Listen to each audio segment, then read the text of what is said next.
to the Rev Mel Show on TalkingSexRadio.com. Log in to chat your questions or call 818-731-7942. And now, here's your host, Reverend Mel.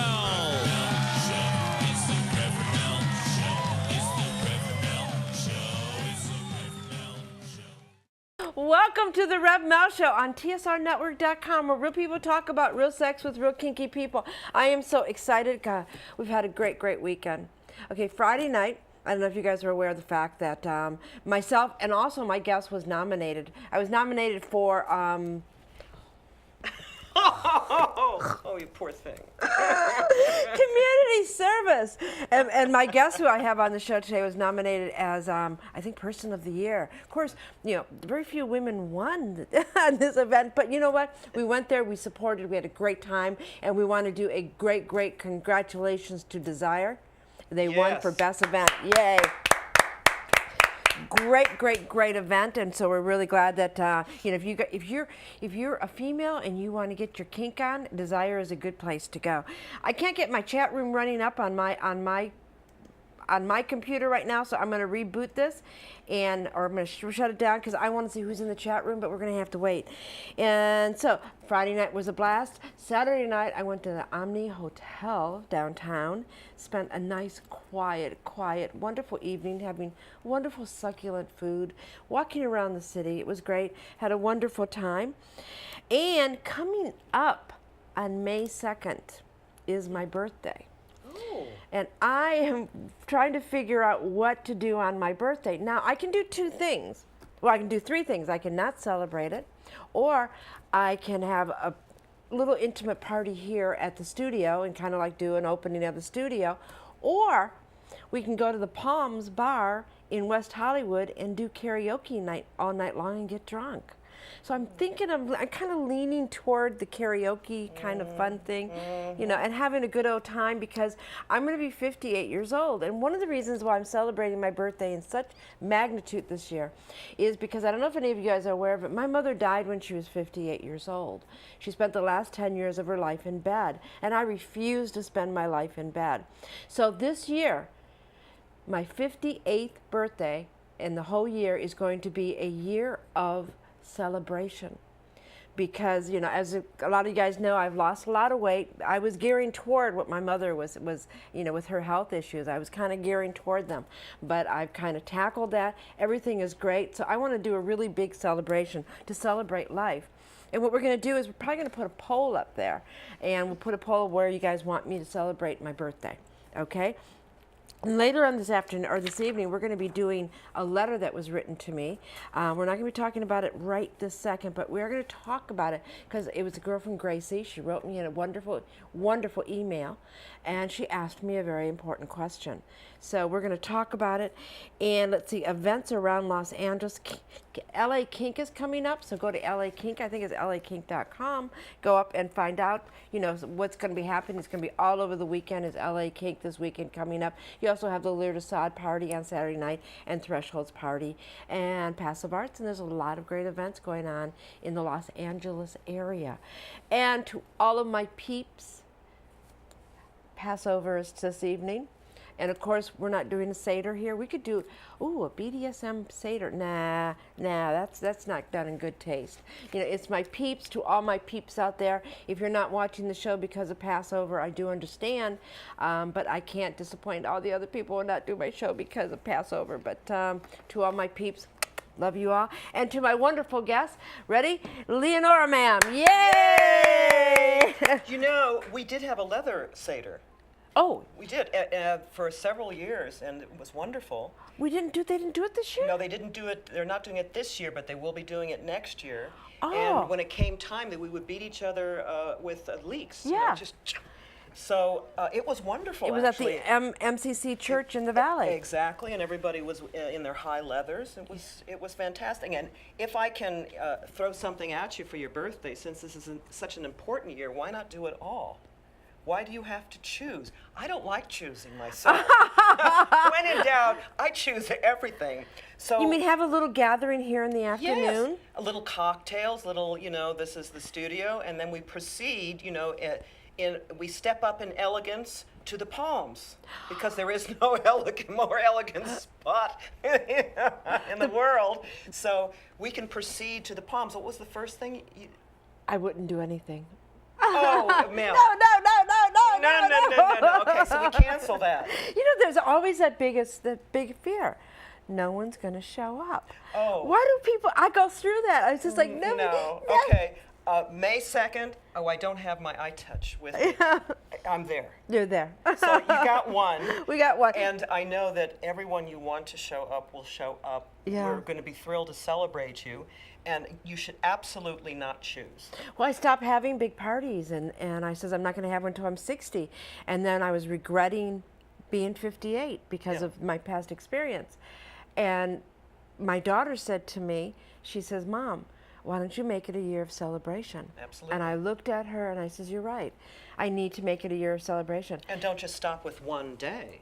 Just literally make it the whole year. 365 days. Just keep going. Yep. I go to Vegas now. When I turn, I am 62. You look Yeah, great. thank you. Formaldehyde. Just a little sip. just a tiny sip every day. Keep the wrinkles away. And prune juice. Never prune juice. We don't even like the prune. We don't even like that name. No. I spent my 60th being best man to Downtown Willie when on his wedding. Oh, wow. So I was in a tux, in my father's tux. And it was a fantastic, wonderful wedding, and the best wedding I've ever been to. He was going to try to make it this afternoon. When I saw him at... He's working. He's moving into his space. He can. And speaking of Willie, but anyway, I'll get to the rest. And since then, I go to Vegas every year. I don't like big parties anymore either. You know, I go with Downtown Willie and his wife and my girl, and off we go to Vegas, and we see shows, and we eat a lot, and we have a good time and scream, and that's it. And it's perfect. Dial it in that way. But for your 58th, since it's so important, you got to do it all. I think that the 60s is the new 40s. I have no idea. It's shocking. Every time I look at my driver's license, I do not relate to it. So when someone, I tell the truth. When I was in show business, I had to lie so many times that I really didn't know how old I was.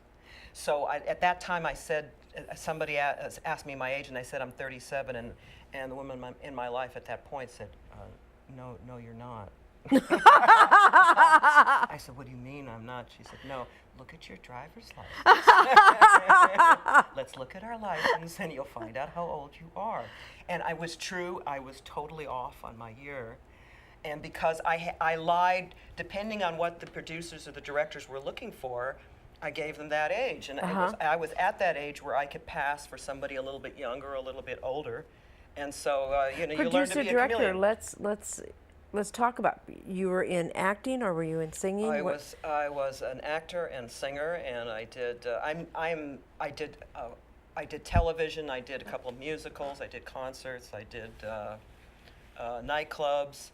And in fact, I really got started at the Continental Baths in New York, where Bette Midler got started, and Barry Manilow, and Melissa Manchester, a whole bunch of us. That was a very heady time in the 70s in New York, and I didn't know how special it was. But we all got started. It was a gay bathhouse, and upstairs there were the rooms where the guys did what they needed to do, and downstairs was entertainment.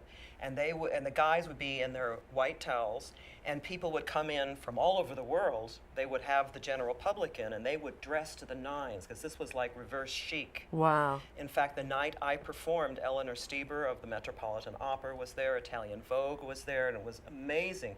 And if these guys didn't like you, they had something else to do. They would get up and walk out. Oh, wow. So I saw a very famous Broadway singer die there. So I thought when I saw her the week before I was about to perform, I was terrified. But thankfully the guys really loved what I did, and the screaming, the way gay guys show love to art is just amazing. There's nothing like it. So it was a pretty heady experience.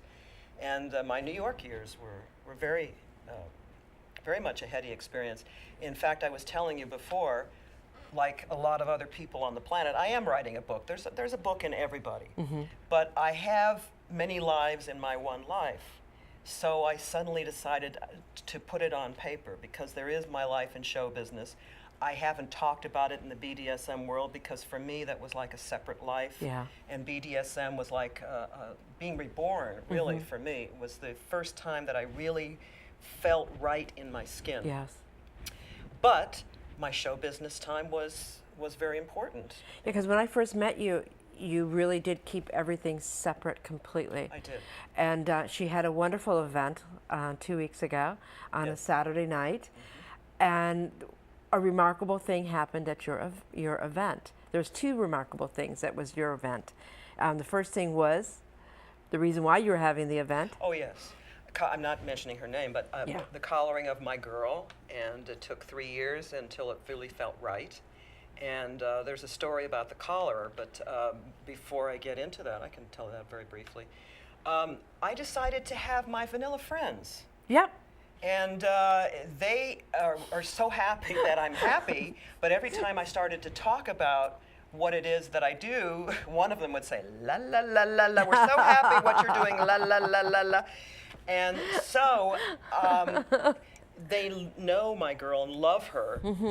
And I said, you know, I want you to meet my friends because the people in the BDSM community are so dear to me and they're so fantastic, like you. Yeah. You're one of my dearest friends. Thank you. So I said, it was time you all meet. And they were a little trepidatious. They had no idea because a lot of folk, I'm sure you, everybody in the audience remembers before you got into the scene what you thought about people in the scene. We must have had at least 8 horns, and we must talk differently and act differently, but we all brush our teeth, watch television, pay taxes. Yeah, the look on their faces when they first walked in was amazing. It was priceless. Yeah, yeah. It was priceless. They walked in the back, and all their faces, and deer's caught in a headlight. yeah, and they were, and you're gonna hear my computer go, dee, sorry, see, so sorry, but I couldn't turn the sound off.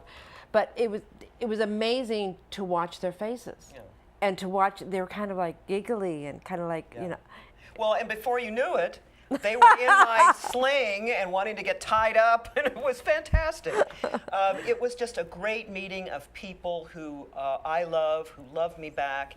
And it was just wonderful to have everybody under one roof and just do it. It was just a very small gathering and just what it needed to be. It was just perfect. And the collar was something that I'd had, that I bought in Greece when I was in my 20s, a long time ago. And I bought the collar and never wore it. Yeah. I had no idea why I bought the collar, but I just kept it. And 2 years ago, I was looking through my jewelry box, and there it was, and I thought, that's the collar. And I had it reworked. I had my girl draw the symbol for surrender, which is a swan, so I had that copied on the inside, and it said, my cherished girl, love ma'am, and property of ma'am, and my logo. When I turned 60, I had a logo made. I did 3 things. I added on to my already existing tattoo, which was just 2 roses. I didn't know you had a tattoo. I have a tattoo. I've never seen her in the nude. Well, no. Well, you don't need to see me in the nude to see me in my tattoo. It's not on my poussettes. I didn't know. I really didn't know you had a tattoo. Yeah. Well, you know, I didn't know until afterwards that Jews are not supposed to get tattoos. Yes! Who knew? I'm Reformed. You're not supposed to mark your body. That's it. That's Orthodox, Conservative, and Reformed. And then Reconstructive. Well, I've been reconstructed many times, but in my time there was no reconstructed. I don't even know what reconstructed.